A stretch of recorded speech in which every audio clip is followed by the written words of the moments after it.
Tonight on CTV News, we have an update on some construction that may affect your daily commute. Then later on, we have a look at some candidates running for office here in Fort Collins.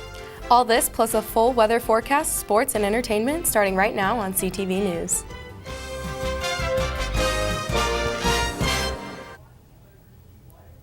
Good evening and thanks for watching CTV News. I'm Willis Scott. And I'm Marlo Lundak, and we start tonight with some construction updates. As the second half of the semester starts up, students can start looking forward to things like summer, graduation for seniors, and yes, the end to all the construction. The construction that has had the intersection of Shields and Elizabeth closed since late February has been extended for 2 more weeks, but is scheduled to reopen on Monday, April 3rd. The underpass by Moby Arena that will be used for pedestrian and bicycle traffic has been extended due to an unexpected utility line that needs to be relocated.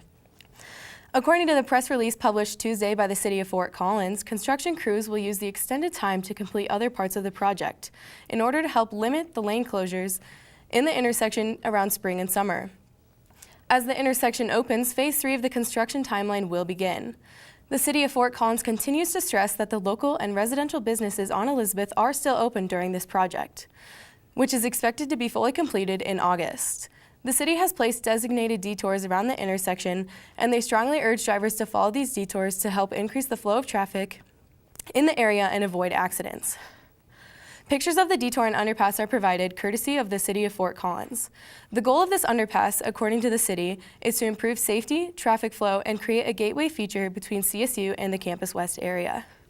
For more information on the project, you can visit fcgov.com, but until the project is finished, be safe when driving and biking in the area. But don't worry, Rams, the construction end is near. Authorities in Florida say they've recovered the body of a yacht crew member who attempted to rescue a CSU student in choppy Tampa Bay area waters last week.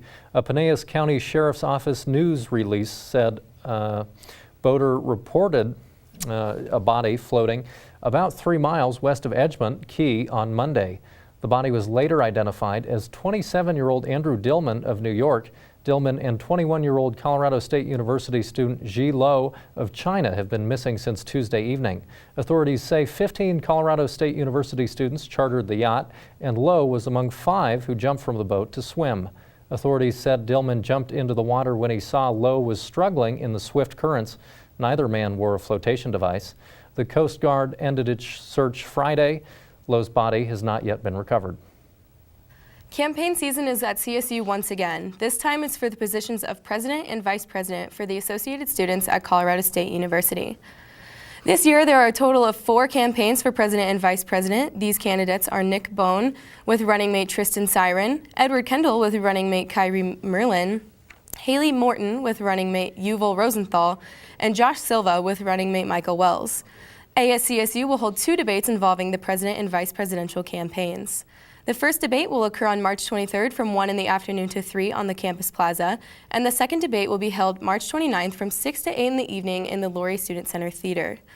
Students can vote for a campaign online from April 3rd to April 5th on RamWeb. Campaigns will conclude April 5th at 4 in the afternoon. Election Day is back for Fort Collins residents. Voters will cast their ballots in the citywide election in just 2 weeks. Mayoral and District 5 City Council candidates discussed their platforms at CSU this past Monday. See the impacts of how These Fort Collins residents spent their Monday night preparing for the upcoming election. I vote in every election. Nevin Mandel went to learn more about the people running to represent him. He'd like to see other students do the same. I really wish more students would have turned out. One of the moderators says the candidates emphasized a single key point about CSU and Fort Collins. We're all together here as one big community and as one big family. They discussed subjects ranging from the environment to transportation services and housing costs. Mandel believes that students need to get informed about all these current issues. The only way that students can really make change is by diving headfirst and paying attention to what happens on a day-to-day basis. The moderator says simply going online is a great way to learn about the people running for office. Best way to be involved is to go on their websites, to just click around, kind of discover what each one has to say.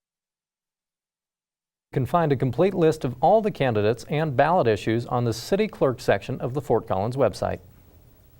One local hat has been making rounds around the country. Vareha Pratt, a sophomore apparel and merchandising major at Colorado State University, designed a hat in honor of Black History Month by the CSU Black and African American Cultural Center and the director of the CSU bookstore, John Perry. At first, the hat was only sold in the bookstore as a limited edition, but now it's being sold at 20 universities around the country as well as online through Finish Line, some of the proceeds funding education in Kenya. In addition to representing Black and African culture and herself as an artist, Pratt said her snapback hat is not limited to these things. The CSU logo on the original design of the hat was replaced with the logos of 19 other universities where the hat is being sold. Pratt signed a 3-year contract with Zephyr and, according to her, she wants to use the Zukensi collection to its fullest potential. Willis, would you wear the hat? Ooh, I might. I'll tell you something. I wore a hat for the first time today. For the first time? In like a year. Wow. I wore a baseball cap. I know, I did see you. I got a lot of comments. I got a lot of attention from it, which I really enjoyed. I like the attention. But now I got to step up my game because the just plain blue baseball cap doesn't work. It's not going to get any attention. You got to get the snapback. This would do it. It would. Do you think it would look all right? I think it would look great. Okay. You should definitely wear it for the next show. I think it would look great. We might have that next show. All right. Well, that's all we have for news, but coming up, Sierra Cymes gives us the full weather forecast and tells us if this nice weather is here to stay. Then later on, we have sports and entertainment. Tune in to KCSU, your student-run radio station at Colorado State University. Live 24 hours a day, every day at 90.5 FM and kcsufm.com. Live local new music now, and news, talk, and sports. KCSU, the radio voice of Colorado State, on the air since 1964. You're watching CTV, produced by Colorado State University students, bringing you news, weather, sports, and entertainment from campus and beyond. CTV live Monday through Thursday at 7 p.m. on campus and Fort Collins on Channel 11. Repeats at midnight, 8 a.m., noon, and 2 p.m. The Rocky Mountain Collegian is your student-run news and information platform. Pick up your paper on campus or around Fort Collins Monday through Thursday with special editions Fridays. And check out collegian.com anytime for all the latest updates. News, sports, entertainment, opinion, and more. The Rocky Mountain Collegian, serving Colorado State since 1891. College Avenue has been your student magazine for the last 10 years. College Avenue prints once a month covering topics that are relevant to the CSU and Fort Collins community. We also print special editions like the graduation guides at the end of each semester, the best of CSU each fall, and the orientation guide each summer. Look for us on racks around campus, off campus, or online at collegian.com under the College Avenue tab.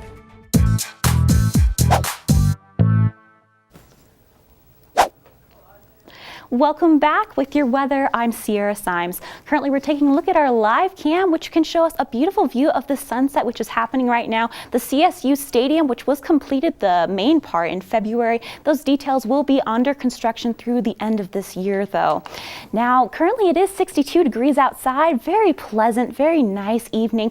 The 9-mile-per-hour wind from the southeast there, not too bad, very calm, which will remain throughout the evening. Sunset will be happening in a couple of minutes, but that sky is darkening up. Now into tonight, we can expect some cooler but very nice temperatures. 46 in Grand Junction, some 30s as well along the western slopes, 27 in Gunnison.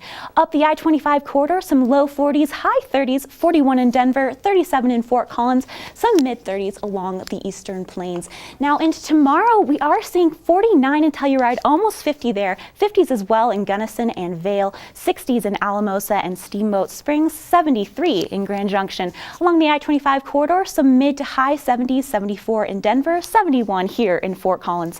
Along the eastern plains, some mid 60s as well, and 71 in Lamar. Very pleasant day overall. And in the morning, it's going to be very calm here in Fort Collins, 45 degrees, some clouds in the sky, but that is going to warm up into the afternoon, 62 and partly cloudy for your 12 p.m. hour. Now into the afternoon, we can expect a little bit of a breeze, but not too bad, not like anything we've been seeing in the past couple weeks with the wind, but it is cooling off, which is very nice. Now into the rest of the week, we will need to break out that rain jacket. Thursday, 76 degrees, but Friday, some scattered showers in the morning, dropping to 55 degrees. That overnight is still very nice, very pleasant, but Saturday, the sun will warm us up into 66 degrees, 30 for the overnight, warming into 39. Some scattered showers again for Sunday, Monday, and Tuesday, in the evenings for Sunday and Monday, in the morning for Tuesday. So make sure you bring that rain jacket as you're going out and about this weekend. Now, we are marching into spring, so this rain is some good news, but also this good weather is good news as well. That's all for weather. Up next, sports with Tim McCall.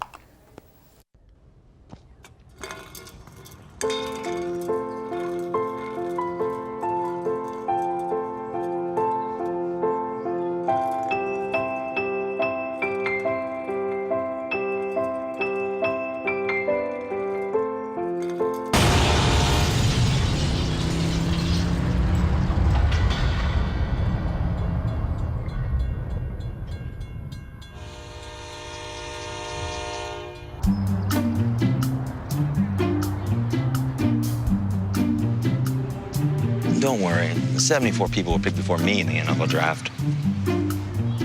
To fight childhood obesity, United Way and the NFL are helping kids play at least 60 minutes a day.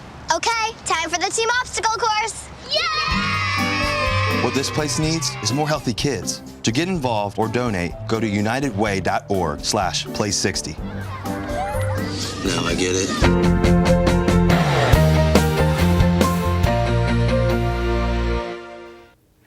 Hello Rams and welcome back from spring break. I'm Tim McCall, here to keep you updated with all the latest in the world of Rams sports.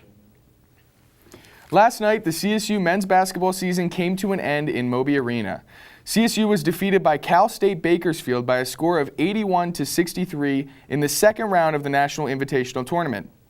The Roadrunners were able to take control of the game early and never trailed throughout the entirety of the game. Cal State Bakersfield was led by their incredible perimeter shooting display as they sunk 10 of 13 three-point shots in the first half. The 52 points that the Roadrunners scored in the first half were the most points surrendered by the Rams in any half this season.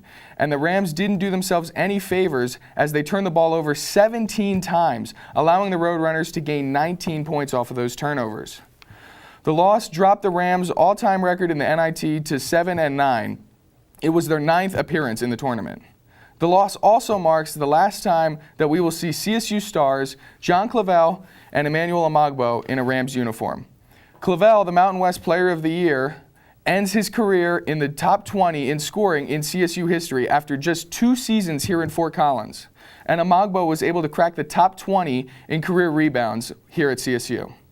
Both of these players are among the greats to wear a CSU basketball jersey and will certainly be remembered for the impact that they had on this Rams basketball program. In further basketball news, the CSU women's basketball team also saw their season come to an end as they fell 58-57 to UC Davis on Sunday in the second round of the Women's National Invitational Tournament. The Rams went 15-3 in the Mountain West Conference and 25-9 overall on the season.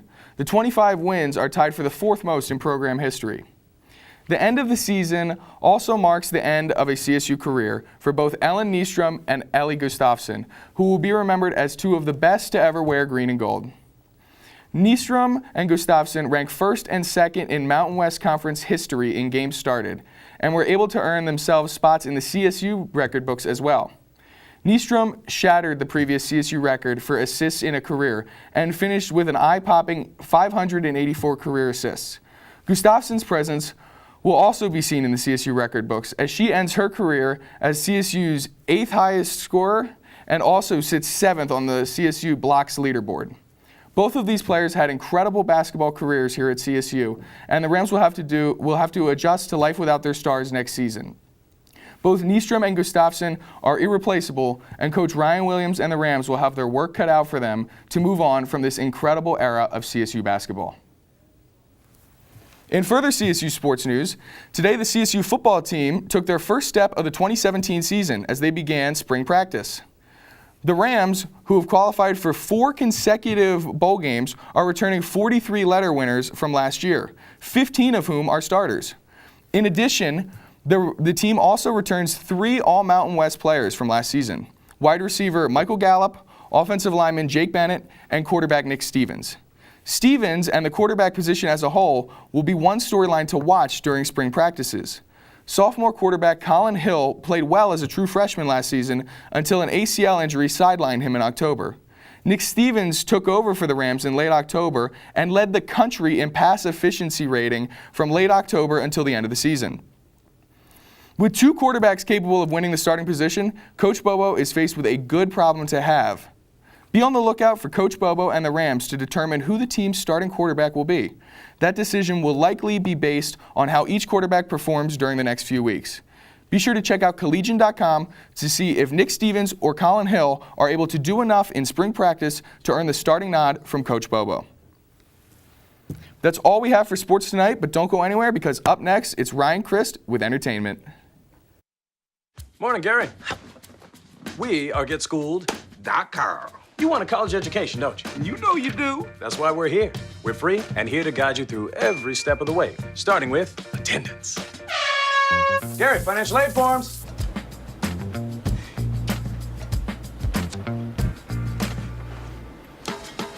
Picking a college, man. You and us. Go together like tacos and Tuesday. And I love tacos. Go to GetSchooled.com.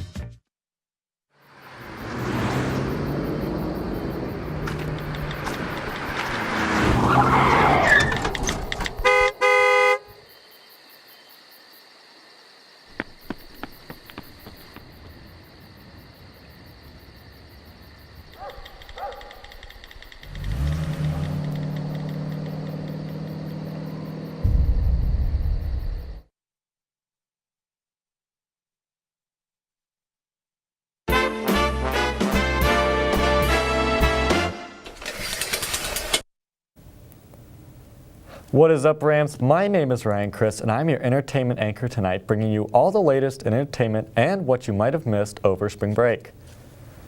To start off, over break, our favorite tale as old as time soared to the top of the box office charts this past weekend, climbing its way to 7th highest box office of all time with an astonishing $170 million, pushing its global total to $350 million. Beauty and the Beast has the highest box office weekend in the month of March 2017, with King Kong Skull Island being a, well, close second of $29.9 million. It even has the highest box office weekend for a movie in the month of March for all time, beating previous record holder Batman v Superman of $166 million. It seems these new classics are a hit for Disney, and with the announcement of Mulan live action hitting theaters November of 2018, I don't think they are going to stop. In some other spring break news, this past weekend, rock and roll star Chuck Berry died at age 90. Chuck Berry had an everlasting impact on the music industry with hit songs like Johnny B. Good and Maybelline. A lot of current singers and songwriters were influenced by him, and here's what a few of those celebrities had to say. Keith Urban said, "Thank you for your poetry, the passion, and the potency." Mick Jagger said, "I am so sad to hear of Chuck Berry's passing. I want to thank him for all the inspirational music he gave us." Even Bill Clinton made a statement saying, "Hillary and I loved Chuck Berry for as long as we can remember. The man was inspirable from his music. Both were utterly, originally, and distinctly American." Chuck Berry will be missed, but at least we have his music to let him live on forever. In some Fort Collins news, you better look out. A new food truck with an interesting twist is coming your way. Outside the Colorado Brewing Company in Wellington, a brand new food truck opened called Blazing Wood Fire Pizza. But this isn't your ordinary pizza food truck, because this has a wood fire oven and can make pizzas in under 3 minutes. At this food truck, you can watch these chefs hand place their fresh ingredients and watch them cook it in their unique oven. I spoke with one of the owners who told me what was so special about their wood fire oven. Wood fired is the best way you can make pizza. It's the most authentic way. We do all of our dough from scratch, same with our sauce and everything. And the flavor that the wood gives it, we use cedar and cherry wood, and just gives it that extra flavor and makes it taste amazing. Pizzas get done in 3 minutes or less, so we have a pretty quick turnaround going through. He also told me what he thinks sets him apart from other competitors. Our dough and sauce recipe. They are absolutely phenomenal. They're all from scratch. The dough, my partner's daughter helped us create it, and then the sauce recipe, we've modified it a little bit, but it's my grandma's from, I believe, 1920. I'm Sicilian, so she came over on the boat from Sicily, and that was our base starting point for our pizza sauce. Blazing Wood Fire Pizza will be in Fort Collins at Snowbank Brewing every other Thursday and the AutoZone on Horsetooth every Sunday. You can follow them on Facebook for their full schedule. This food truck is one that I will definitely be keeping my eye out for. In celebrity news, for those of you who have found that special someone and are looking to propose, forget jumbotrons at baseball games or romantic evenings, because I have the best way to make your proposal better than all of your hyper-competitive friends. Yes, I'm talking Adele concert. Adele has a long history of calling and picking people to come up on stage to let them propose. And at her last concert on Sunday, she did it again, but this time she had no idea. During her famous ballad, Hello, she noticed a man named Crist who bursted into tears and decided to invite him and his partner Wade up on stage as a consolation prize for not putting signed letters under some of the seats. And the second they were on stage, Crist went down on one knee. Wade, of course, said yes, and Adele replied with, quote, "That wasn't planned, I had no idea," which in my opinion makes it even more special. So, if you're looking for a great way to propose, Adele will be in New Zealand and the UK in the upcoming months. Would you look at that? She's local. Yesterday evening announced that The Big Bang Theory is getting a 2-season renewal, pushing it all the way to a total of 12 seasons. This nerd-tastic comedy started in 2007 and has been the #1 comedy show since 2010, attracting 19.4 million viewers and a whopping 5.1 rating in adults from 18 to 49, according to CNN. This modern-day Friends is CBS's biggest hit, but they will need to quickly find something that can replace this monster of a show before its 2-season renewal is up. Of course, the Sheldon spin-off will help fill the gap after it ends, but CBS will need something more if they want to attract as many viewers as this show does. Now, I know, and a lot of other people, didn't really ask for this renewal because, frankly, this show is getting stale. Much like Friends after 10 seasons, you just run out of jokes. And Sheldon, well, being Sheldon is only funny to a point. But, you know, I'm kind of glad they did it. It'll be nice to see some of the plot lines finished up and to put a nice bow around our adorable gang. Well, that is all the time we have for tonight. Make sure to watch our Humans of CSU tomorrow and welcome back to Fort Collins. Have a great night, Rams.